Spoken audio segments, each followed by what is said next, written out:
ثم الحمدللہ ہمارے اسٹیج کی زینت بنے جگر گوشہ حضور غزالی زماں پیر طریقت رہبر شریعت پیر سید حامد سعید کاظمی شاہ صاحب آستانہ عالیہ ملتان شریف میں اپنی طرف سے انتظامیہ کی طرف سے اور بالخصوص تحریک اہل سنت پاکستان بکھاری کلاں کی طرف سے آپ کو خوش آمدید کہتا ہوں۔ یاد رکھیں کہ یہ وہ تحریک ہے کہ جو در محدث اعظم پاکستان سے ہم کو عطا ہوئی ہے۔ وہ در محدث اعظم پاکستان کہ جس کا فیضان امام عشق و محبت سیدی امام اہل سنت اعلی حضرت الشاہ امام احمد رضا خان فاضل بریلی کا فیضان ہے، اور ہماری خوش نصیبی ہے کہ ہمارے درمیان جگر گوشہ حضور شیخ القرآن پیر طریقت رہبر شریعت حضرت علامہ مولانا پیر سید ریاض الحسن شاہ صاحب صدر تحریک اہل سنت پاکستان ہمارے درمیان موجود ہیں، اور پیر طریقت رہبر شریعت حضرت علامہ مولانا استاد جی پیر محمد شفیق احمد قادری عباسی رضوی جو ایک عرصے سے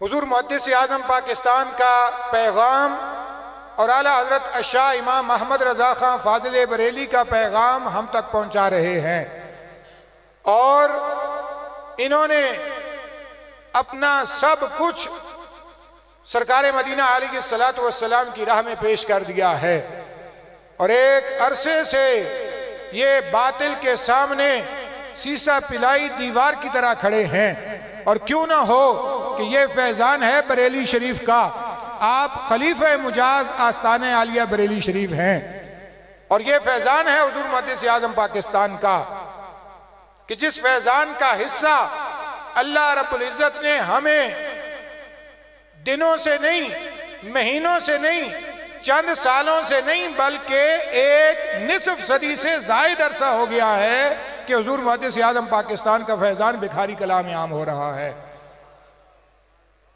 تو حضرات محترم، میں ان بزرگوں کی موجودگی میں دعوت خطاب پیش کرنا چاہوں گا جگر گوشہ حضور غزالی زماں پیر طریقت رہبر شریعت حضرت علامہ مولانا پیر سید حامد سعید کاظمی شاہ صاحب آستانہ عالیہ ملتان شریف آپ کی بارگاہ میں کہ آپ اپنے مواعظ حسنہ سے ہمارے قلوب و اذان کو مستفیض فرمائیں۔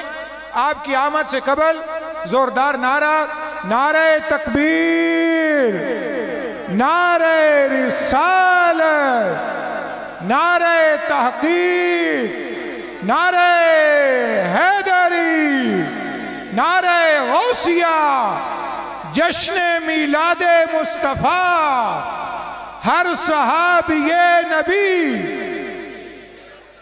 ہر صحابی نبی، جگر گوشہ حضور غزالی زماں۔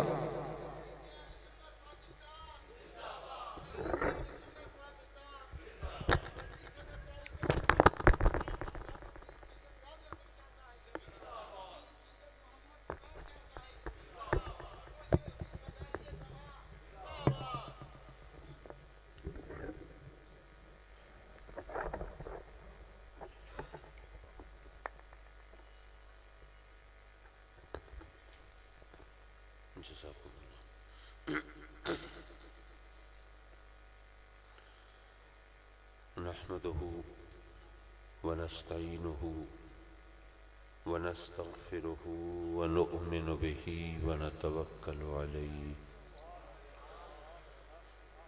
ونعوذ بالله من شرور أنفسنا ومن سيئات أعمالنا من يهده الله فلا مضل له ومن يضلله فلا هادي له ونشهد أن لا إله إلا الله وحده لا شريك له ونشهد أن سيدنا وسندنا ونبينا وحبيبنا وكريمنا ورؤوفنا ورحيمنا ومولانا وملجانا وماوانا محمدا عبده ورسوله أما بعد فأعوذ بالله من الشيطان الرجيم بسم الله الرحمن الرحيم ولو أنهم إذ ظلموا أنفسهم جاءوك فاستغفروا الله واستغفر لهم الرسول لوجدوا الله توابا رحيما صدق الله مولانا العلي العظيم وصدق رسوله النبي الأمين ونحن على ذلك لمن الشاهدين والشاكرين والحمد لله رب العالمين. میر محفل صدر مجلس اور صدر تحریک اہل سنت پاکستان جگر گوشہ حضور شیخ القرآن حضرت قبلہ پیر سید ریاض الحسن شاہ صاحب دامت برکاتہم العالیہ اور رہبر طریقت ہادی برحق مکرم و معزز حضرت قبلہ پیر شفیق احمد صاحب بریلوی دامت برکاتہم العالیہ اور ذی وقار و ذی احتشام علماء کرام، مہمانان گرامی اور مکرم و معزز حاضرین محفل، سب سے پہلے تو میں اس تاخیر پر معذرت پیش کروں جس میں میرا کوئی قصور نہیں ہے، اس لیے کہ میں تو مغرب سے پہلے پہنچ گیا تھا، لیکن دوستوں کی محبت دامنگیر رہی اور یہاں آپ کے پاس آنے میں بھی وہ کہتے ہیں نا محبت اندھی ہوتی ہے، تو وہ اسی وجہ سے ہم راستہ بھول گئے تھے۔ بہرحال میں اب اس تمہید کی وجہ سے مزید تاخیر کا سبب نہیں بننا چاہتا۔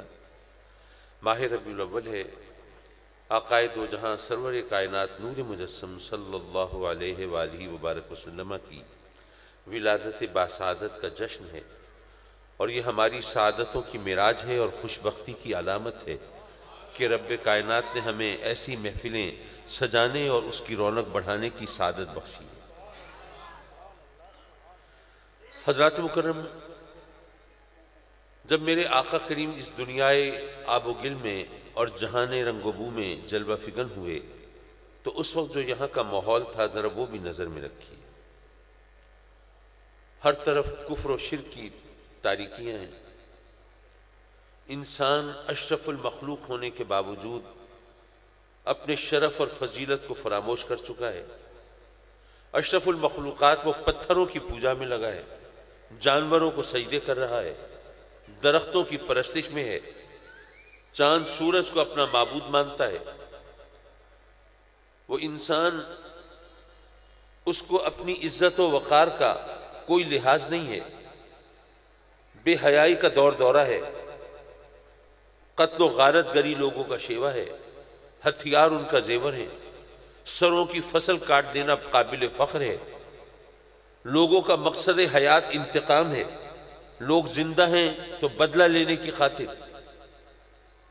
اور ایسے ماحول میں اگر کسی کے گھر بیٹی پیدا ہوتی ہے تو رونا پیٹنا ہوتا ہے، آہ و فغاں کی کیفیت ہوتی ہے، ماتم برپا ہوتا ہے، لگتا ہے کسی کی ولادت نہیں ہوئی، کوئی موت واقع ہو گئی ہے۔ ایسے ماحول میں آقا دو جہاں صلی اللہ علیہ وسلم تشریف فرما ہوئے، اور آپ جانتے ہیں کہ آج کل بھی عرب لوگوں سے اپنی کوئی بات منوانا آسان کام تو نہیں ہے۔ اچھا، آج کل تو تعلیم عام ہو گئی نا، لوگ روشن خیال ہو گئے، دلیل کی زبان سمجھنے لگے۔ لیکن ذرا آج سے 1500 سال پہلے کا تصور کیجئے، اس وقت ان کی کٹ حجتی بھی ذہن میں رہے۔ اگر شائستہ لفظوں میں کہوں تو ان کی ثابت قدمی اور مستقل مزاجی، ورنہ سیدھے سادے لفظوں میں ضد اور ہٹ دھرمی کہہ لیجئے، وہ بھی آپ کے پیش نظر ہو تو کسی سے کوئی بات منوانا تو ویسے بھی مشکل ہوتا ہے، اور کسی کا عقیدہ بدلنا یہ تو بہت ہی دشوار ہوتا ہے۔ تو آپ نے کبھی سوچا کہ وہ لوگ جو بتوں کی پوجا میں مشغول رہتے تھے، ان کو اپنا خدا مانتے تھے، اپنے باپ دادا کے چال چلن پر چلتے تھے، ان سے میرے آقا کریم نے کیسے منوایا ہوگا کہ یہ بت کچھ نہیں دیتے، وہ سب کچھ وہی دیتا ہے؟ یہ ذرا ذہن میں رکھیے۔ حضرات مکرم میرے آقا کریم صلی اللہ علیہ وسلم نے ان سے گویا یوں فرمایا کہ اے لوگوں، میں خدا نہیں ہوں، میں معبود نہیں ہوں، پوجا کے لائق نہیں، پرستش کے قابل نہیں، میں تو اس کا فرستادہ رسول ہوں، اس کا بھیجا ہوا نبی ہوں، میں تو اس کا عبد مقدس ہوں، اس کا پاک بندہ ہوں۔ اے لوگوں، اگر پتھر میرے نام کا کلمہ پڑھتے ہیں تو جس کا کلمہ میں پڑھتا ہوں اس کا مقام کیا ہوگا؟ میں خدا نہیں، میں معبود نہیں، لیکن اگر جانور میرے قدموں پہ سجدہ ریز ہوتے ہیں تو جس کی بارگاہ میں ماتھا ٹیکتا ہوں اس کی شان کیا ہوگی؟ اے لوگوں، میں تو پوجا کے لائق نہیں، اگر چاند میرے اشارے پہ 2 ٹکڑے ہو جاتا ہے تو جس کے اشاروں پہ میں چلتا ہوں اس کی طاقت کا عالم کیا ہوگا؟ یارو، تاریخ شاہد ہے، ماننے والوں نے پہلے مصطفیٰ کو مانا ہے، بعد میں خدا کو مانا ہے۔ ان سے منوانا کوئی آسان کام نہیں تھا۔ حضرات مکرم میرے آقا کریم عرب کے دستور کے مطابق جب آپ نے دعوت ایمان دی لوگوں کو تو اللہ کے فرمان پر تو صفا کے پہاڑ پر جلوہ فگن ہوئے، لوگوں کو دستور کے مطابق بلایا، وہ جمع ہو گئے۔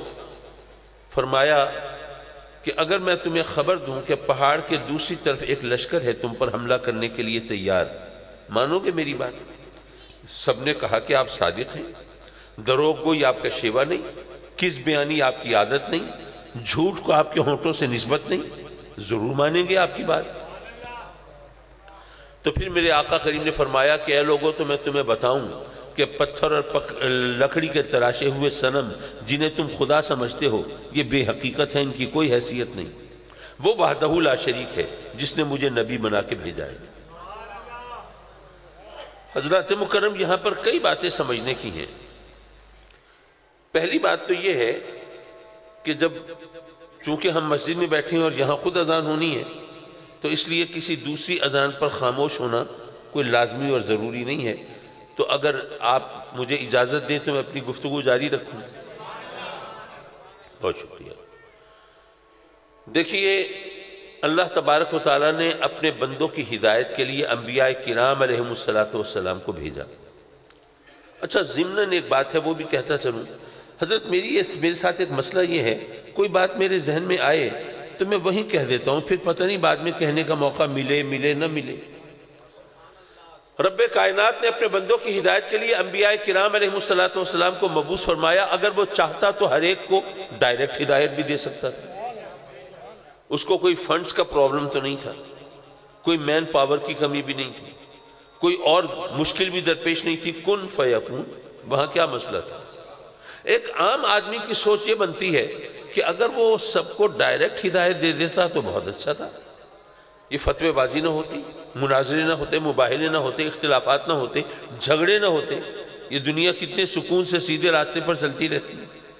میں عرض کروں گا کہ یہ سپرفیشل سوچ ہے، سطحی سوچ ہے۔ اگر آپ غور فرمائیں تو یہ اللہ کا کرم ہے کہ اس نے ہمیں ڈائریکٹ ہدایت نہیں دی۔ وہ کیسے؟ دیکھیے، اپنا حال تو ہم سب خود جانتے ہیں نا، کسی سے پوچھنے کی ضرورت نہیں، اپنا حال ہم خود جانتے ہیں۔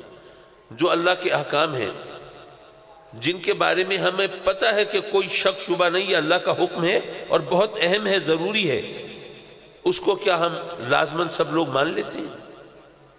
مثلا نماز کو لے لیجئے، ہمیں پتہ ہے نماز دین کا ستون ہے، نماز مومنین کی معراج ہے، نماز آقا کریم صلی اللہ علیہ وسلم کی آنکھوں کی ٹھنڈک ہے، نماز کافر اور مومن کے درمیان فرق ہے، سب سے زیادہ تاکید قرآن میں نماز کی ہے، اور آخرت میں سب سے پہلے سوال نماز کا ہوگا۔ یہ سب چیزیں ہم جانتے ہیں، لیکن کیا ہم نماز کا وہ اہتمام کرتے ہیں جو کرنا چاہیے؟ گڑبڑ کر جاتے ہیں۔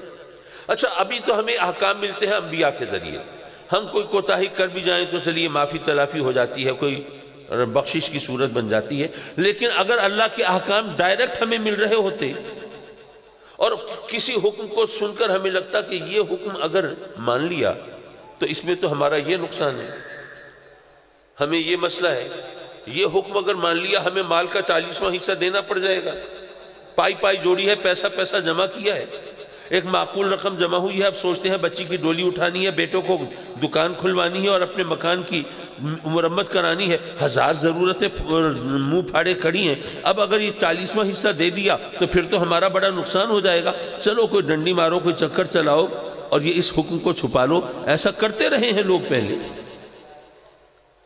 تو اگر ہمیں کوئی ایسا حکم اللہ کی طرف سے ملتا جسے ہمیں اپنا نقصان دکھائی دے رہا ہوتا بظاہر، کیا ہم سب اس کو مان لیتے؟ کیا کوئی نہ ہوتا جو چکر چلاتا، کوئی چور دروازہ تلاش کرتا؟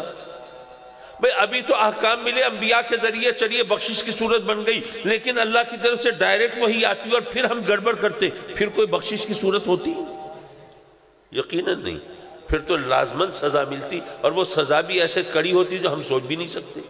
تو یہ اللہ کا کرم ہے کہ اس نے ہمیں ڈائریکٹ حکم نہیں دیا۔ ایک بات اور بھی اسی حوالے سے، اگر آپ کے علاقے میں کوئی مثلا ہندو ہو، مسلمان ہو جائے، آپ کہیں بھئی اب اس کو نماز بھی پڑھنی ہوگی، تو آپ کتاب خریدی نماز کی، اس کو دے دی اور کہا کہ بھئی یہ نماز کی کتاب ہے، اسے پڑھو اور پڑھ کے پھر تم نماز ادا کرو، اب تم مسلمان ہو گئے ہو۔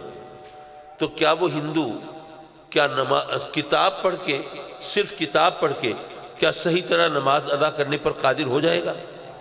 نہیں، ہمیں نماز پڑھ کے دکھانی ہوگی، اس کو سکھانا پڑے گا، سب باتیں بتانی پڑیں گی، پھر جا کے وہ نماز پڑھنے پہ قابل ہوگا۔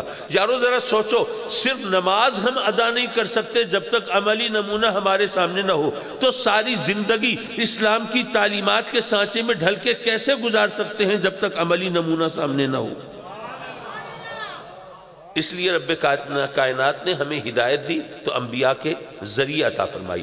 لیکن اب ایک نبی آیا، اس نے بتایا میں نبی ہوں، ادھر سے دوسرا آ گیا، اگر فاران کی چوٹیوں سے صدا آ رہی ہے میں اللہ کا نبی ہوں، تو ادھر قادیان کے جنگلوں سے بھی کوئی بول رہا ہے میں بھی نبی ہوں۔ اب ایک عام آدمی کے پاس وہ کیا پیمانہ ہے، کیسے پہچانے کون سچا ہے کون جھوٹا ہے؟ تو علماء نے وضاحت فرمائی اور بتایا کہ یاد رکھو، نبی کی پہچان معجزہ ہے، معجزہ نبی کی پہچان ہے، جو سچا نبی ہے وہ معجزہ دکھائے گا۔ اچھا، یہ بھی ذرا عرض کرتا چلوں کہ نبی کی پہچان معجزہ کیوں ہے، یہ بھی بڑی پرلطف بات ہے۔ بھئی نبی پر ایمان لانا ہر ایک کے لیے ضروری ہے، کوئی ایگزیمپشن تو نہیں ہے۔ اچھا، اردو کا لفظ پہلے تو مشکل تھا، لیکن اب میرا خیال ہے اس کا مطلب ہر ایک سمجھتے ہیں، کوئی استثناء تو حاصل نہیں ہے کسی کو، سب کو کے لیے لازمی ہے کہ وہ نبی پر ایمان لائیں۔ اب سب پر لازمی ہے، کوئی امیر ہے یا غریب ہے، کوئی ذہین ہے یا کم فہم، ہر ایک پر لازم ہے ضرور نبی پر ایمان لائی۔ تو یارو نبی کی پہچان بھی ایسی ہونی چاہیے جس کے سامنے سب برابر ہوں، کوئی عالم ہو یا جاہل فرق نہ پڑے، اس نشانی کے سامنے، اس پہچان کے سامنے جو نبی کی پہچان ہے اس کے سامنے سب برابر ہوں۔ معجزہ کسے کہتے ہیں؟ میں شرعی اصطلاحات کی طرف نہیں جاتا، یہ تو محاورے کی بات ہے، ہر ایک کو پتہ ہے کہ معجزہ جو چیز سمجھ میں نہ آئے، جس کو کوئی سائنٹیفک ریزننگ نہ ہو، کوئی عقلی توجیہ پیش نہ کی جا سکے، جو پتہ نہ چلے یار یہ کیسے ہو گیا، یہ تو معجزہ ہی ہے۔ کوئی حادثے کا شکار گاڑی نظر آئے بری طرح تباہ، لگے کہ اس میں جو بھی بندہ تھا زندہ نہیں بچا ہوگا، لیکن بتایا گیا 3 بندے سوار تھے، کسی کو خراش تک نہیں آئی، آپ کہیں گے معجزہ ہو گیا۔ یہاں پر آپ کے علاقے میں بارش ہو، ایک کھیت پورا سیراب ہو جائے اور دوسرا پورا کا پورا خشک رہ جائے، آپ کہیں گے کمال ہے بھئی معجزہ ہو گیا۔ کسی مکان کی چھت گر گئی، نیچے ہٹے کٹے جوان پہلوان سو رہے تھے، ایک 2 ماہ کا بچہ بھی تھا، جو جوان پہلوان تھے وہ بیچارے تو اس کے نیچے دب کے لقمہ اجل بن گئے، وہ 2 ماہ کا بچہ ہنستا کھیلتا بچ گیا، لوگ کہیں گے معجزہ ہو گیا۔ یعنی وہ چیز جو سمجھ میں نہ آئی یہ کیسے ہو گیا، جو عقل کو عاجز کر دے وہ معجزہ ہوتا ہے۔ تو نبی کی پہچان معجزہ اس لیے ہے کہ اس کے سامنے سب برابر ہیں. معجزہ نہ عالم کی عقل میں آتا ہے نہ جاہل کی عقل میں آتا ہے، دونوں برابر ہیں. کوئی انتہائی ذہین ہو معجزہ اس کی عقل میں بھی نہیں آتا، اور کوئی کم فہم کن ذہن غبی ہو اس کی عقل میں بھی نہیں آتا. تو نبی پر ایمان لانا سب کے لیے ضروری، اس کے سامنے سب برابر ہیں. اگر کوئی ایمان نہیں لائے گا تو یکساں طور پر ان کی جواب طلبی ہو سکتی ہے. دوسری بات، معجزہ وہ ہے جو عقل کو عاجز کر دے. نبی کی پہچان معجزہ ہے. پہچانیں گے تو کلمہ پڑھیں گے، پہچانیں گے تو حکم مانیں گے، پہچانیں گے تو ان کی پیروی کریں گے. تو پہچان پہلا قدم ہے، پہلا مرحلہ ہے، پہلا زینہ ہے. پتہ یہ چلا کہ یہ نبوت کی ابتدا جو ہے جو معجزے سے ہوتی ہے. نبوت کی ابتدا معجزے سے ہوتی ہے. پتہ یہ چلا نبوت کی ابتدا وہاں سے ہوتی ہے جہاں عقل انسانی کی انتہا ہوتی ہے، کیونکہ معجزہ انسانی عقل میں نہیں آتا. تو جب نبوت کی ابتدا وہاں سے ہے جہاں عقل انسانی کی انتہا ہے، تو یارو کبھی نبی کو اپنی عقل کے ترازو میں مت تولنا اور اپنی عقل کے پیمانے سے مت ناپنا. معاف کیجئے، یہ اتنی تمہید مجھے اس لیے باندھنی پڑی. میں یہ عرض کر رہا تھا کہ آقا کریم صلی اللہ علیہ وسلم نے صفا کے پہاڑ پر کھڑے ہو کر یہ نہیں فرمایا کہ اے لوگو میرے پاس جبریل امین آئے تھے، اللہ کا پیغام لائے تھے، یہ حکم ہے، یہ میں تم تک پہنچا رہا ہوں اور مجھے نبوت ملی ہے، میری نبوت کو مانو. نہیں، فرمایا اے لوگو مجھے صادق مانتے ہو، مجھے جھوٹ سے پاک مانتے ہو، مجھے خطاؤں سے پاک مانتے ہو. اے لوگو اگر مجھے مانتے ہو تو اس کو بھی مان لو. آقا کریم صلی اللہ علیہ وسلم نے بھئی ہر نبی معجزہ پیش کرتا ہے نا نبوت کی دلیل کے لیے. بے شک میرے آقا کریم نے بے شمار معجزے دکھائے ہیں، پتھروں سے کلمہ پڑھوایا ہے، جانوروں سے سجدے کرائے ہیں، درختوں کو اپنی بارگاہ میں بلایا ہے، اور پانی کو اپنی مقدس انگلیوں سے جاری فرمایا ہے، اور بادلوں کو پھاڑ کے دکھایا ہے، اور چاند اور سورج بھی میرے آقا کریم کے اشارہ چشم و ابرو کے منتظر رہتے تھے. یہ تمام معجزے ہیں. لیکن جب آپ نے اعلان نبوت فرمایا اس وقت کوئی اور معجزہ نہیں دکھایا. قرآن کی زبان میں یوں کہا فَقَدْ لَبِثْتُ فِيكُمْ عُمُرًا مِّن قَبْلِهِ أَفَلَا تَعْقِلُونَ. اس سے پہلے زندگی تمہارے درمیان گزاری ہے، کیا تمہارے پاس عقل نہیں ہے؟ سوچتے نہیں کہ جہاں بے حیائی پر لوگ فخر کرتے ہو وہاں حیا کی مثالیں قائم کرنے والا اللہ کا نبی ہی تو ہو سکتا ہے نا. جہاں پر قتل و غارت گری لوگوں کا شیوا ہو وہاں امن و آشتی کا درس دینے والا اللہ کا نبی ہی تو ہو سکتا ہے نا. جہاں مقصد حیات انتقام ہو وہاں عفو و درگزر کا درس دینے والا اللہ کا نبی ہی تو ہو سکتا ہے نا. جہاں جہالت کا دورہ ہو وہاں علم کی شمع روشن کرنے والا وہ اللہ کا نبی ہی تو ہو سکتا ہے نا. اور یہ بھی عجیب بات ہے، آپ نے کبھی غور کیا؟ دور اسلام سے پہلے دور جاہلیت ہے. اسلام کے مقابل تو کفر ہے نا حضرت، تو دور اسلام کے مقابلے میں دور کفر ہونا چاہیے تھا، لیکن اس کو ہم سب دور جاہلیت کہتے ہیں. کبھی کسی نے اعتراض بھی نہیں کیا، تصحیح کی بھی کوشش نہیں کی. کیوں؟ وجہ یہ ہے کہ ہمیں یہ بتایا گیا کہ یاد رکھو یہ دور اسلام جو ہے اس کے مقابلے میں دور جاہلیت ہے. تمہیں بتانا مقصود یہ تھا کہ اسلام علم کے مترادف ہے. اسلام اور علم دو علیحدہ علیحدہ چیزیں نہیں ہیں. اس کو دور علم کہو یا دور اسلام کرو بات ایک ہی ہے. اسلام علم کے مترادف ہے. علم کی فضیلت اور علم کی عظمت کو اس طرح اجاگر کرنے سے زیادہ اور کیا اہمیت ہو سکتی ہے. حضرات مکرم، اب میں اس دور کی بات کر رہا تھا. میرے آقا کریم نے اس دور میں آنکھ کھولی جہاں بچیوں کو زندہ دفنا دیا جاتا تھا، پیدا ہوتے ہی مار دیا جاتا تھا. ایسے ماحول میں سرکار جلوہ فگن ہوئے اور شب میلاد میں رب کائنات نے فرشتوں سے فرمایا کہ آج کی شب میرے محبوب کی جلوہ گری ہونی ہے تو ہر گھر میں بیٹے پیدا ہونے چاہیے. ایک صاحب نے سوال کیا، کہنے لگا کہ جی ایک طرف تو آپ یہ حدیث سناتے ہیں کہ ہر گھر میں بیٹے پیدا ہوئے شب میلاد میں، اور دوسری طرف یہ بھی بتاتے ہیں کہ رب کائنات نے اپنے محبوب علیہ السلام کو بیٹیاں عطا فرمائیں تاکہ وہ درس دے، لوگوں کو بتائیں پریکٹیکلی عملی طور پر کہ بیٹیاں بھی خدا کی رحمت ہوتی ہیں. تو اب بیٹیاں بھی خدا کی رحمت ہیں، تو جس رات رحمت مجسم تشریف فرما ہو رہے ہیں اس رات اللہ نے یہ رحمت روک کے کیوں رکھی؟ بیٹیاں رحمت ہیں تو ملنی چاہیے تھی، تمام رحمتیں ملنی چاہیے تھی، تو اس رات یہ رحمت کیوں نہیں ملی؟ اللہ نے کیوں فرمایا کہ بیٹے پیدا ہونے چاہیے؟ میں نے کہا کہ بات تو سیدھی سی ہے، بات یہ ہے کہ بے شک رب کائنات نے گویا یہ فرمایا کہ بے شک بیٹیاں بھی میری رحمت ہیں، لیکن اے کارکنان قضاء و قدر، آج کی رات اگر کسی گھر میں بیٹی پیدا ہوئی نا، وہاں پھر ماتم ہوگا، وہاں پہ رونا پیٹنا ہوگا، وہاں پر نالہ و فریاد کی کیفیت ہوگی، اور میری غیرت یہ گوارا نہیں کرتی کہ جب میرے محبوب کی ولادت ہو رہی ہے کہیں ماتم ہو۔ نہیں، آج کی رات تو ساری دنیا کو میرے محبوب کی ولادت کی خوشیوں میں شریک ہونا چاہیے۔ حضرات مکرم میرے آقا کریم صفا کے پہاڑ پر لوگوں کو درس دیتے ہیں اپنی حیات پاک کو وہ نمونہ بنا کے کہ بھئی مجھے تم صادق مانتے ہو، تم نے خود مجھے صادق کا لقب دیا ہے نا، میری سچائی کے معترف ہو، اب کیوں کنی کتراتے ہو؟ حضرات مکرم نبوت کی پہچان معجزہ ہوتی ہے، اور آقا کریم نے جب اعلان نبوت فرمایا اس وقت آپ نے اپنی سابقہ زندگی کو گویا دلیل بنا کر، ثبوت بنا کر پیش کیا کہ میں نے تمہارے درمیان گزاری ہے زندگی، تو تم میری نبوت میں شک کیوں کرتے ہو؟ اور نبوت کی پہچان معجزہ ہوتا ہے تو پتہ چلا میرے آقا کریم کی حیات مبارکہ معجزہ ہے۔ اور کون سی زندگی؟ آغاز وحی کے بعد کی نہیں، اعلان نبوت کے بعد کی نہیں، پہلے کی زندگی کی بات ہو رہی ہے۔ اگر پہلے کی زندگی ایسی ہے جو میرے آقا کریم کی نبوت کی دلیل بن سکتی ہے تو پھر بعد کی زندگی کا عالم کیا ہوگا؟ حضرات مکرم آپ کے چچا سیدنا عباس رضی اللہ تعالیٰ عنہ نے خواب میں دیکھا ابو لہب کو، دیکھا بڑے عذاب میں ہے، مصیبت میں ہے، مشکل میں ہے، اس سے پوچھا ہاں بھئی بول اب تیرا کیا حال ہے؟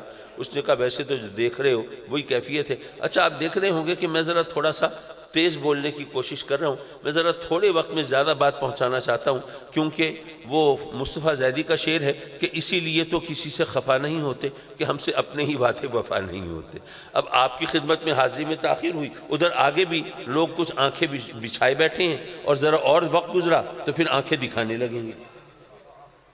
تو اس لیے میں چاہتا ہوں کہ جو کچھ مجھے کہنا ہے وہ ذرا کم سے کم وقت میں آپ تک کنوے کر دوں۔ حضرات مکرم میں عرض کر رہا تھا کہ حضرت عباس رضی اللہ تعالیٰ عنہ نے ابو لہب کو دیکھا خواب میں، عذاب میں، مصیبت میں، مشکل میں، اس سے پوچھا تو اس نے بتایا کہ ویسے تو یہی عذاب مسلسل ہے، لیکن اتنا ضرور ہے کہ جب میرا بھتیجا میرے مرحوم بھائی عبداللہ کا بیٹا جب پیدا ہوا تو میری ایک کنیز، میری ایک باندی، میری ایک لونڈی وہ میرے بھتیجے کی پیدائش کی خبر لائی۔ میرا بھائی تو دنیا سے رخصت ہو چکا تھا، تو مجھے خوشی ہوئی کہ میرے مرحوم بھائی کے گھر بیٹا پیدا ہوا، اس کی نسل چلے گی، اس کا نام باقی رہے گا۔ تو اس خوشی کے عالم میں نے اس کنیز کو 2 انگلیوں کے اشارے سے آزاد کر دیا تھا۔ تو آج بھی جب پیر کا دن آتا ہے، سوموار آتا ہے، تو ان انگلیوں سے مجھے دودھ اور شہد ملتا ہے اور میرے عذاب میں کمی ہو جاتی ہے۔ یارو ابو لہب کافر ہے نا، میرے آقا کریم صلی اللہ علیہ وسلم کے زمانے کا وہ واحد کافر جس کا اس طرح ذکر کر کے تبت یدا ابی لہب و تب، اس طرح ذکر کر کے اس کی مذمت کی گئی۔ اگر ایسا کافر ہو کر اگر اس نے آقا کریم کے میلاد کی خوشی منائی اور اللہ کے رسول کا میلاد نہیں منایا، اپنے بھتیجے کی پیدائش کی خوشی منائی، اگر اس کو رب کائنات محروم نہیں رکھتا تو پھر تو ہم تو سرکار کے غلام ہیں، نام لیوا ہیں، کلمہ گو ہیں، ہم آقا کریم کا میلاد منا کر اللہ کی رحمتوں سے محروم کیسے رہ سکتے ہیں؟ اچھا یہاں پر ایک اعتراض ہوتا ہے، اور اعتراض وزنی ہو تو اس کا جواب بھی ضرور ملنا چاہیے۔ اعتراض یہ ہوتا ہے کہ اگر قرآن اور حدیث کے اندر تعارض ہو، اختلاف ہو، قرآن کچھ کہے، حدیث اس کے خلاف کچھ اور کہے، تو ہمیں قرآن کا اعتبار کرنا چاہیے۔ اچھا حضرت ماشاءاللہ آپ تو بریلی شریف سے فارغ التحصیل بھی ہیں اور سند یافتہ بھی ہیں، میں یہاں کوئی ناسخ و منسوخ کی بحث تو چھیڑ نہیں رہا، نہ وہ عوام کے مطلب کی چیز ہے، میں تو ایک سیدھی عمومی بات کر رہا ہوں، تو اس لیے مجھے ان نزاکتوں کی طرف جانے کی ضرورت نہیں، اور اگر میں نے چھیڑی تو میں نبھا بھی نہیں سکوں گا اس مجمع میں، مجھے بھی اندازہ ہے۔ بہرحال اگر قرآن اور حدیث میں تعارض ہو تو ہمیں اعتبار کرنا ہوگا قرآن کا، ترجیح دینی ہوگی قرآن کو۔ تو اب قرآن یہ کہتا ہے کہ لا یخفف عنہم العذاب ولا ہم ینظرون، کہ کافروں کے عذاب میں کمی نہیں ہوگی اور ان کو مہلت نہیں ملے گی۔ اب یہ قرآن کا اعلان ہے، یہ قرآن کا فرمان، بلکہ یوں کہیے قرآن کا قانون ہے کہ کافروں کے عذاب میں کمی نہیں ہوگی۔ ادھر حدیث کہتی ہے کہ ابو لہب کے عذاب میں کمی ہوئی۔ اب بتائیے قرآن کے مقابلے میں حدیث کو تو نہیں مانا جائے گا، تو وہ حدیث جو ماننے کے لائق نہیں ہے، جو رد کر دینے کے قابل ہے، وہ حدیث سنا کے آپ لوگوں کے ایمان سے گویا شغل کر رہے ہیں، مذاق کر رہے ہیں، کھیل رہے ہیں. ایسا تو نہیں کرنا چاہیے. اب ظاہر ہے کہ وزنی اعتراض ہے، اس کا جواب ہونا چاہیے، اور علماء جانتے ہیں کہ علماء نے اس کے جواب دیے ہیں اور شافی جواب دیے ہیں بے شک. اچھا، ایک جواب میرے ذہن میں آیا ہے، وہ بھی میں عرض کرتا چلوں. دراصل میں وہ بات کرنا چاہتا ہوں جو کہ عام فہم ہو نا، جو پبلک کے ذہن میں آ جائے.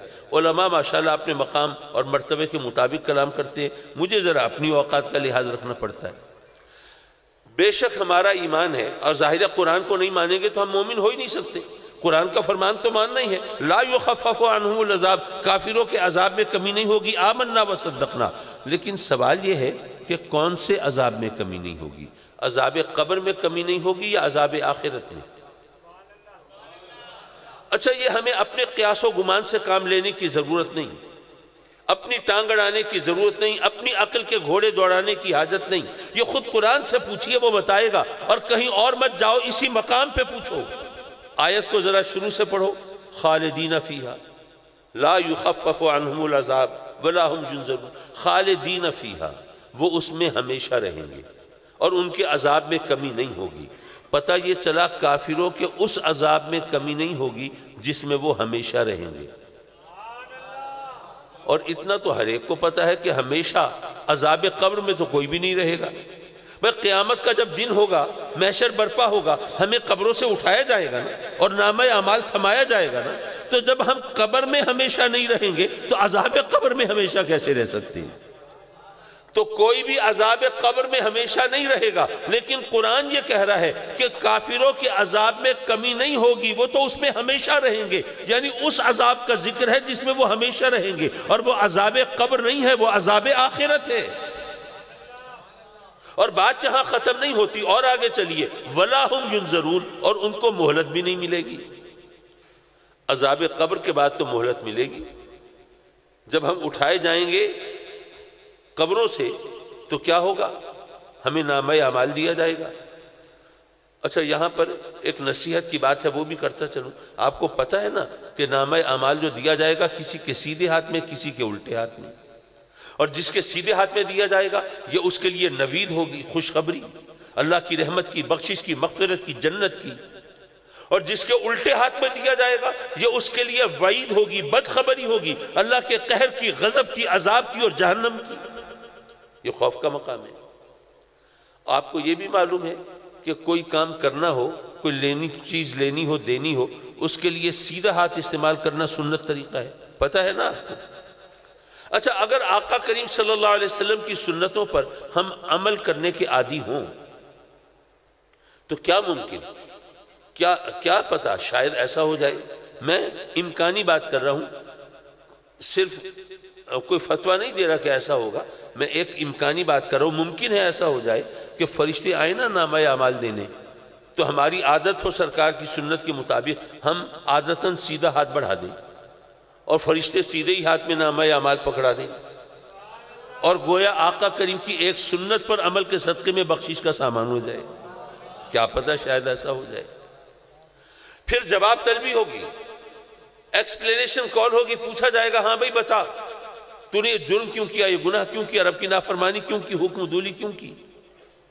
اچھا یارو، ہم میں سے کچھ لوگ ایسے ہوں گے جو میدان محشر میں بھی داؤ لگانے کی کوشش کریں گے، مکر جائیں گے، چٹا انکار، مولا میں نے یہ کام کیا ہی نہیں کیا. یہ ریکارڈ موجود ہے، نامہ اعمال موجود ہے، سامنے ہے، تو کہتا ہے میں نے نہیں کیا. تو جیسے مرزا اسد اللہ خان غالب کا مشہور شعر ہے کہ پکڑے جاتے ہیں فرشتوں کے لکھے پر ناحق. آدمی اپنا کوئی تادم تحریر بھی تھا. مولا یہ نامہ اعمال تو فرشتوں نے کمپائل کیا ہے نا.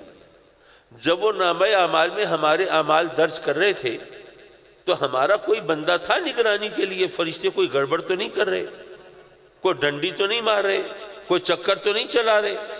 مولا یہ کام میں نے نہیں کیے، یہ فرشتوں نے ہمارے ساتھ کوئی دشمنی نکالی یا کبھی کی. پھر کیا ہوگا؟ جنہوں نے سورہ یاسین ترجمے کے ساتھ پڑھی ہے وہ جانتے ہیں.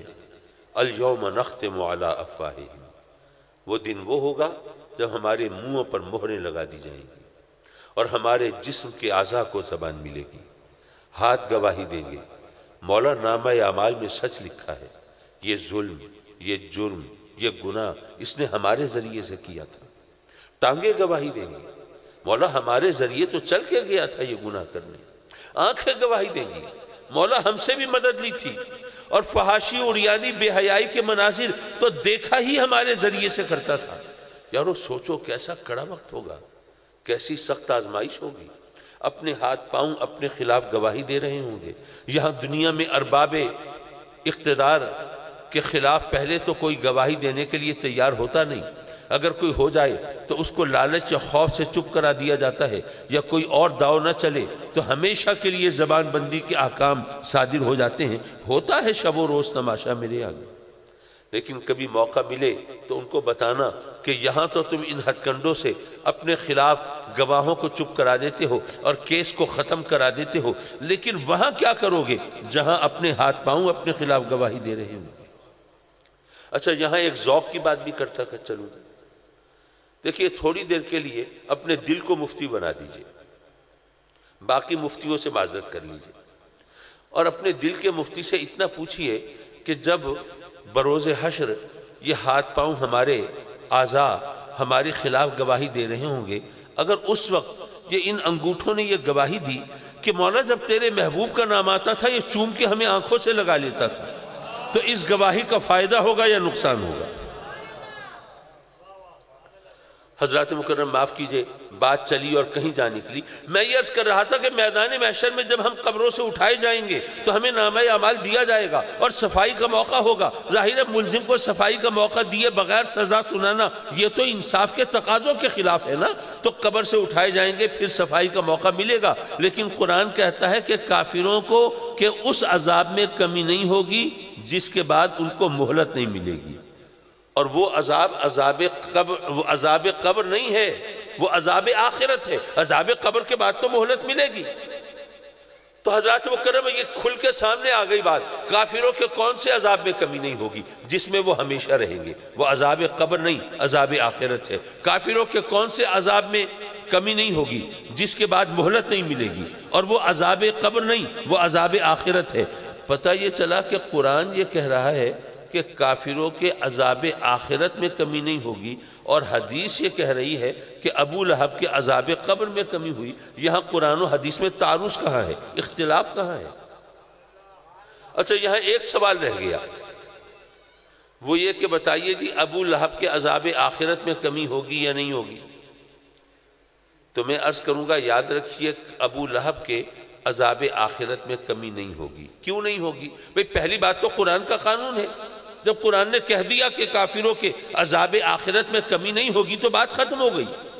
لیکن ایک دلیل اور دیتا چلوں، صرف اس لیے کہ ذہن کی تسکین بھی ہو اور پتہ چلے کہ میں نے اس آیت اور حدیث پر جو کلام کیا ہے وہ محض عقلی گردہ نہیں ہے، بلکہ اس کی کچھ حقیقت بھی ہے۔ وہ کیا؟ یاد رکھیے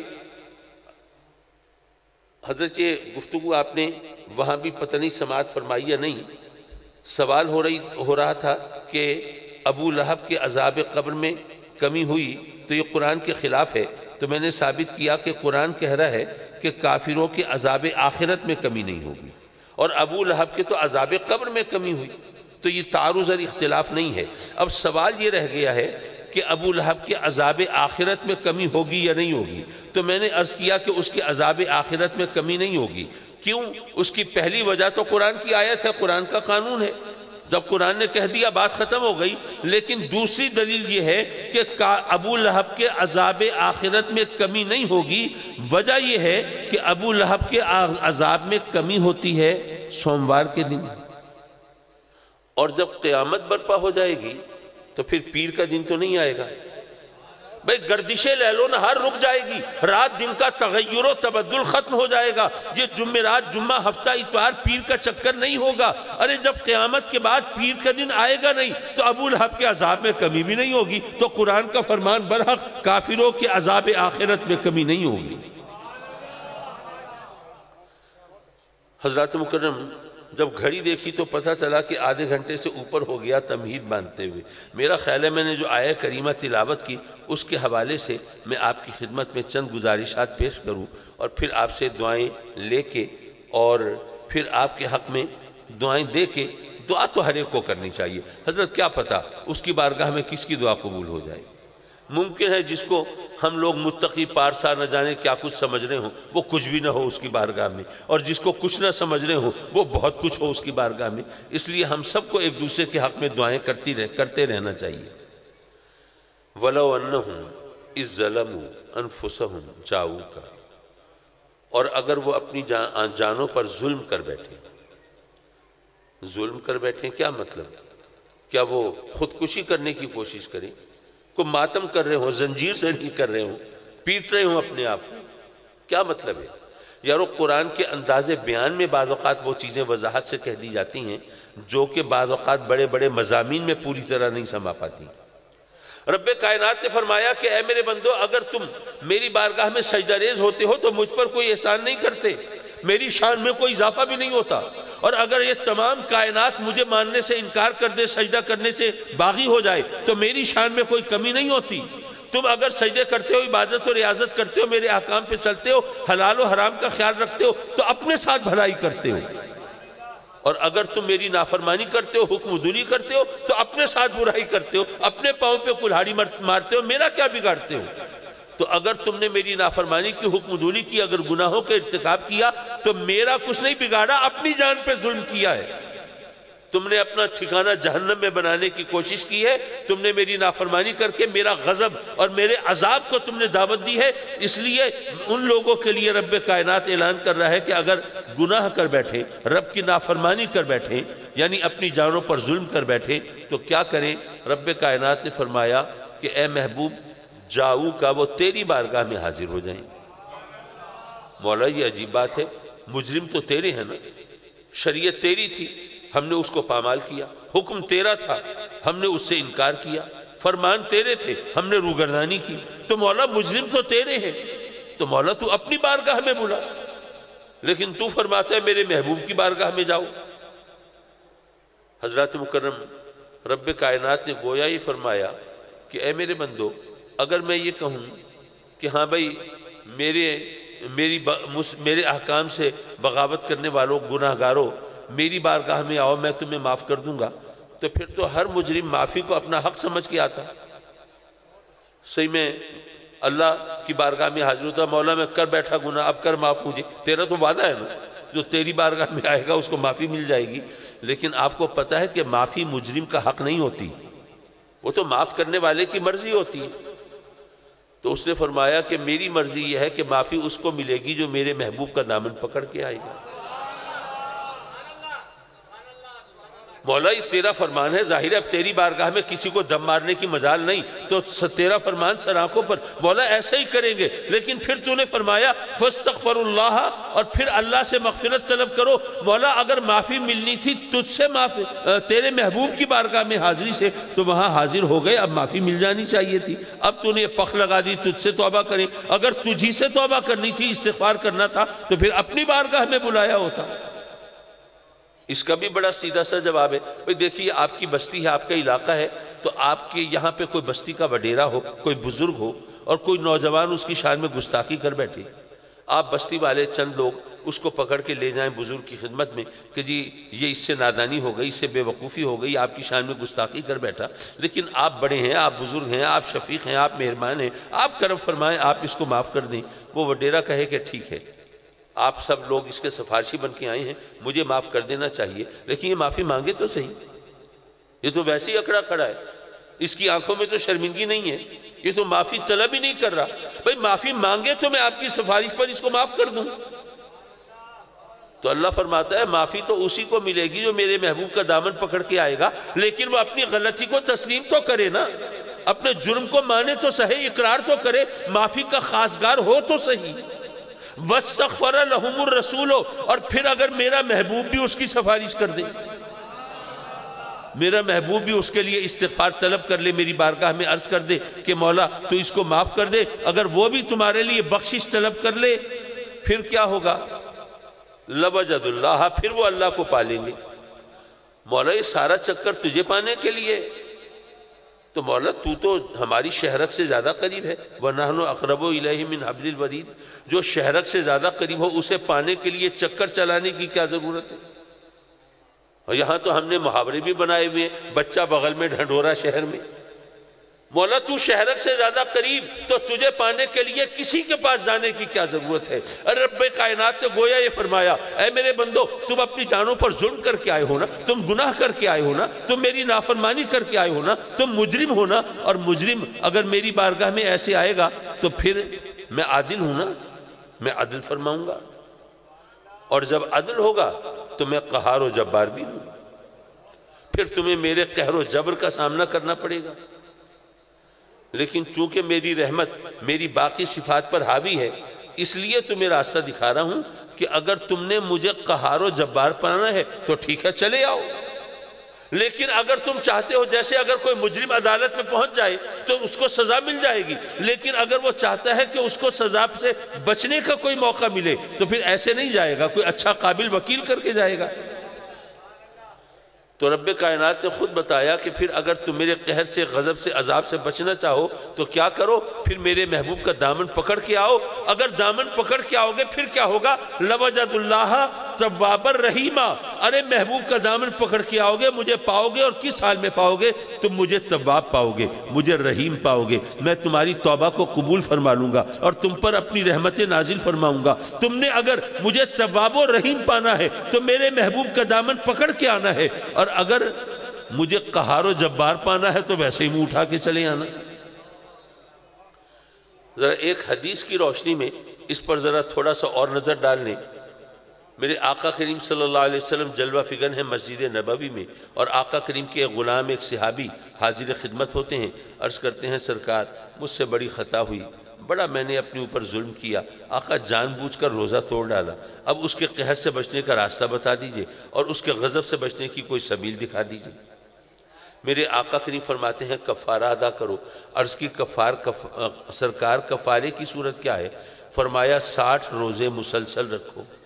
یہ بھی آپ کو معلوم ہونا چاہیے مسئلہ کہ اگر رمضان کا فرض روزہ توڑنے کا کفارہ ادا کریں اور روزے رکھ رہے ہوں تو وہ کنزیکٹیو روزے، جڑے ہوئے روزے، ملے ہوئے روزے رکھنے پڑیں گے۔ یہ نہیں کہ ہفتہ 2 ہفتے روزے رکھ لیے پھر ذرا سانس لے لی، ذرا انرجی ریسٹور ہو جائے، انرجی توانائی بحال ہو جائے پھر باقی روزے رکھیں گے، یوں نہیں، وہ مسلسل روزے رکھنے پڑیں گے۔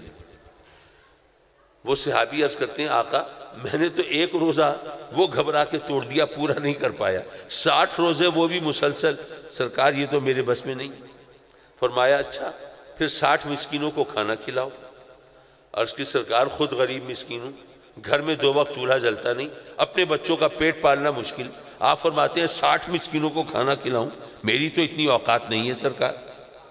فرمایا کہ پھر ایک غلام یا باندی آزاد کرو۔ عرض کی سرکار غریب بے حیثیت بے وسیلہ ہوں، غلام یا باندی تو میرے پلے نہیں ہے اور خریدنے کی میری حیثیت نہیں ہے، میں تو یہ شرط بھی پوری نہیں کر سکتا۔ میرے آقا کریم نے کیا فرمایا؟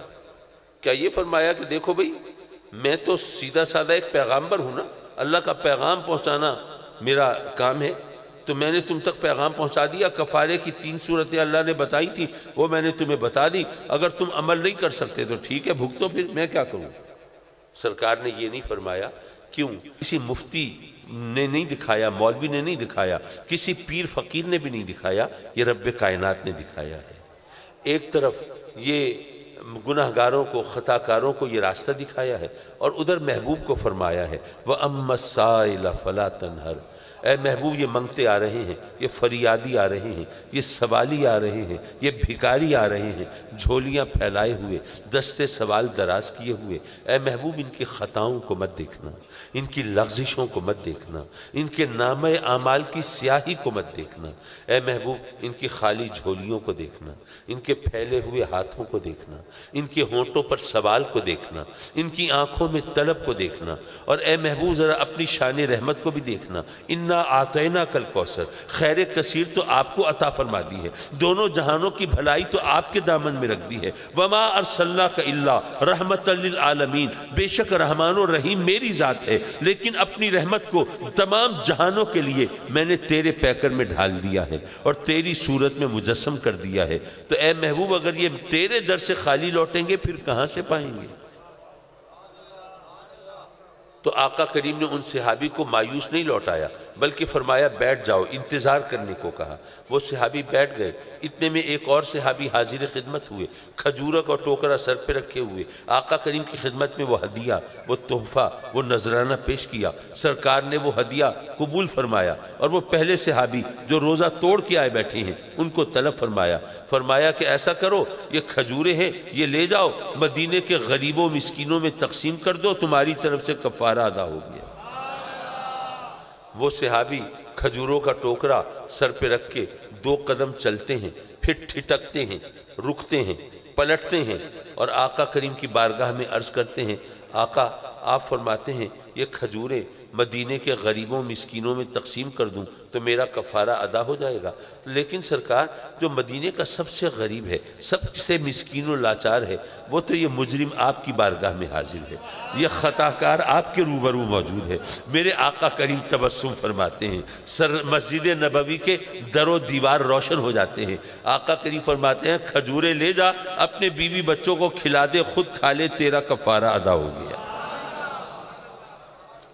ظاہر حدیث تو آپ نے پہلے بھی سنی ہوگی اور میں کوئی نئی حدیث اور نیا قرآن تو نہیں لا سکتا یارو، حدیث بھی وہی، قرآن بھی وہی، صرف سننے سنانے سمجھنے سمجھانے کا انداز بدل جاتا ہے۔ یہاں پر ذرا غور کیجئے، جب وہ صحابی حاضر خدمت ہوئے اور اپنی غلطی کو تسلیم کیا کہ میں نے روزہ جان بوجھ کے توڑ ڈالا، اب مجھے کفارے کی صورت بتائیے، بچنے کی صورت دکھائیے۔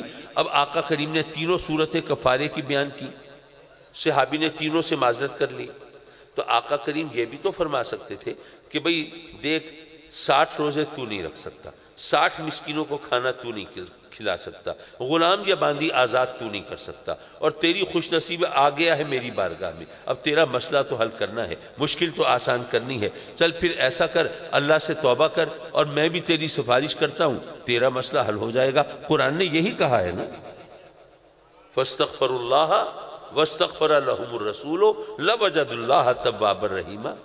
تو آقا کریم یہ فرما سکتے تھے نا، اس کو کہہ سکتے تھے کہ بھئی تو میری بارگاہ میں حاضر ہو گیا، یہی کفارہ ہے، تو اپنے کیے پر نادم ہو گیا، یہی کفارہ ہے، آنکھوں سے اشک ندامت ٹپک گئے، یہی کفارہ ہے، دل میں خدا کا خوف پیدا ہو گیا، یہی کفارہ ہے، وہ خدا کے قہر و غضب سے بچنے کے لیے تو نے راستہ ڈھونڈنے کے لیے کوشش و کاوش کی، یہی کفارہ ہے، میرے روبرو اپنے جرم کا اقرار کر لیا، یہی کفارہ ہے۔ لیکن میرے آقا کریم نے یہ کہنے کی بجائے اس کو کھجوروں کا ٹوکرا عطا فرما دیا۔ بھئی کھجوروں کا ٹوکرا دینے سے پہلے بھی تو یہ ارشاد فرما سکتے تھے، لیکن نہیں، آپ نے اس کو انتظار کرنے کو کہا، گویا سرکار جانتے تھے کوئی اور صورت نکلنے والی ہے۔ اب ایک بات ذرا آپ سے پوچھنی ہے، یہ بتائیے کہ اگر کسی غریب آدمی کو جس کو روٹی کے لالے پڑے ہوں، اگر آپ اسے پھلوں کا ٹوکرا دے دیں، یہ اس کے لیے سزا ہوگی یا انعام ہوگا؟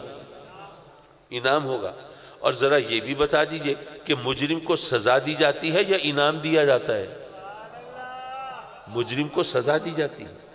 آقا کریم پھلوں کا ٹوکرا دے رہے، بھئی کھجوریں عطا فرمانے سے پہلے بھی کہہ سکتے تھے بھئی تو آ گیا، یہی کفارہ ہے، تیری بخشش ہو جائے گی، میں رب کی بارگاہ میں عرض کرتا ہوں، وہ دلوں کا حال جاننے والا ہے، ارے تو سچے دل سے شرمندہ ہو کے آیا ہے، ورنہ روزہ ٹوٹنے کا اور گواہ کون تھا، لیکن تو نے میرے روبرو اپنے جرم کا اقرار کیا ہے۔ آقا کریم پہلے بھی فرما سکتے تھے، لیکن نہیں، کھجوروں کا ٹوکرا دے کے یہ اعلان کر دیا ہے کہ اے میرے غلاموں، مجھے صرف مجرم کی سزا معاف کرنے کا اختیار نہیں ہے، مجھے یہ بھی اختیار ہے اگر چاہوں تو مجرم کو سزا کی بجائے انعام عطا فرما دوں۔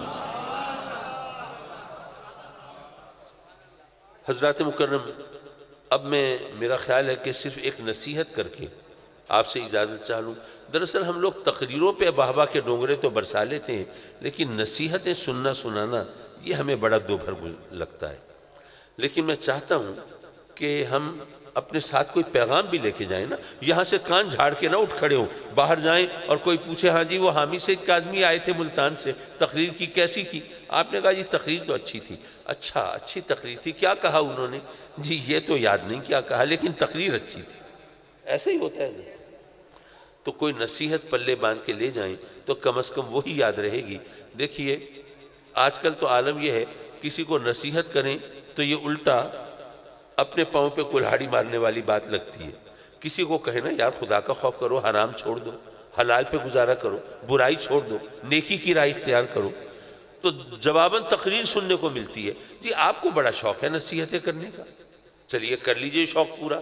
چلیے مجھے کہہ رہے ہیں دنیا میں ہر طرف تو برائی ہے، ہر طرف گناہ ہے، ہر طرف حرام ہے، اور میرے پیچھے آپ ڈنڈا لے کے کھڑے میں برائی چھوڑ دو، گناہ چھوڑ دو اور حرام چھوڑ دو، چلو مان لیا میں نے چھوڑ دیا، کیا فرق پڑے گا؟ کیا اچھائی کا بول بالا ہو جائے گا؟ کیا برائی ختم ہو جائے گی؟ کیا دنیا سنور جائے گی؟ کیا ماحول ٹھیک ہو جائے گا؟ نہیں، آپ کو شوق ہے، آپ شوق پورا کیجئے۔ اسی طرح ہوتا ہے، وہ نصیحت کرنے والا بھی بیچارہ اپنا سا منہ لے کے بیٹھ جاتا ہے۔ حضرات مکرم، ایک حکایت میں اس کا حل ہے۔ سیدنا ابراہیم علیہ السلام کو معاذ اللہ آگ میں جھونکنے کے لیے نمرود نے آگ دہکائی تھی، الاؤ بھڑکایا تھا، اور علماء نے شاید آپ کو بتایا ہو کہ کتنا بڑا الاؤ تھا، آگ کتنی بڑی تھی، کیا کیفیت تھی اس کی۔ اس وقت تو یہ تیل گیس وغیرہ کا چکر تو تھا نہیں، لکڑیاں وغیرہ جلائی جاتی تھی، تو جناب وہاں پر یہ چھوڑ دی گئی کہ جی خداوند نمرود سے اگر آپ نے کوئی بات منوانی ہو تو منت مانیے کہ میری مراد پوری ہو گئی تو میں اس آگ میں اتنی لکڑیاں ڈالوں گا۔ اس طرح عوام کو ترغیب دلائی گئی، صرف شاہی اہلکار وہ اتنی آگ جلانے پر قادر نہیں تھے، اس طرح اس آگ کو بڑھاوا دیا گیا اور وہ اتنی بڑھ گئی، شعلوں کی بلندی کا عالم یہ تھا کہ اس کے اوپر سے پرندے پرواز نہیں کر پاتے تھے۔ اب حکایت یہ ہے کہ ایک بلبل چونچ میں پانی لے کے چل پڑی، کسی نے پوچھ لیا ہاں بھئی بی بلبل کہاں جا رہی ہو؟ اس نے کہا میں وہ نمرود کی آگ بجھانے جا رہی ہوں۔ دنیا ہنس پڑی، مذاق بھی اڑا، یہ دیکھو یہ بے وقوف، یہ پاگل، بالکل ہی عقل سے پیدل، یہ نمرود کی آگ بجھانے جا رہی ہے۔ وہ آگ جہاں پانی کے حوض پلٹ دیے جائیں ان کا پتہ نہ چلے، یہ چونچ میں پانی لے کے جا رہی ہے آگ بجھاؤں گی۔ جب بہت تانے ملے تو اس نے جو جواب دیا وہ ہم سب کے لیے مشعل راہ ہے۔ وہ کہتی ہے کہ میں بے وقوف اور پاگل نہیں ہوں، مجھے پتہ ہے یہ پانی کے چند قطرے یہ اس آگ کا کچھ نہیں بگاڑ سکتے، یہ تو وہاں پہنچ بھی نہیں پائیں گے، پہلے ہی بھاپ بن کے اڑ جائیں گے، ان کی اوقات کیا ہے۔ لیکن بات یہ ہے کہ بعد میں فہرست بنے گی وہ کون تھے جو آگ لگانے والے تھے اور وہ کون تھے جو آگ بجھانے والے تھے۔ تو یہ پانی کے قطرے وہ آگ تو نہیں بجھا سکتے، لیکن مجھے اس فہرست میں جگہ تو دلا سکتے ہیں نا جو آگ بجھانے والوں کی ہے۔ یارو اگر ہم برائی چھوڑ دیں، نیکی کا راستہ اختیار کر لیں، چلو فرض کیا فرق نہیں پڑے گا، برائی اسی طرح رہے گی، نیکی کا پتہ نہیں چلے گا۔ ویسے تو میرا یقین ہے کہ فرق پڑتا ہے، چراغ سے چراغ جلتا ہے، لیکن چلو ایک لمحے کو فرض کر لیا کوئی فرق نہیں پڑے گا، اور جناب اسی طرح برائی رہے گی، اسی طرح نیکی ناپید رہے گی، لیکن فرق نہیں پڑے گا تو دنیا کو نہیں پڑے گا نا، تمہیں تو پڑے گا۔ فہرست تو بنے گی وہ کون تھے جو برائی پھیلانے والے تھے اور وہ کون تھے جو نیکی کے چراغ جلانے والے تھے۔ تو ہم کون سی فہرست میں اپنا نام درج کرانا چاہتے ہیں، پھر وہی راستہ اختیار کر لیں۔ وآخر دعوانا ان الحمدللہ رب العالمین۔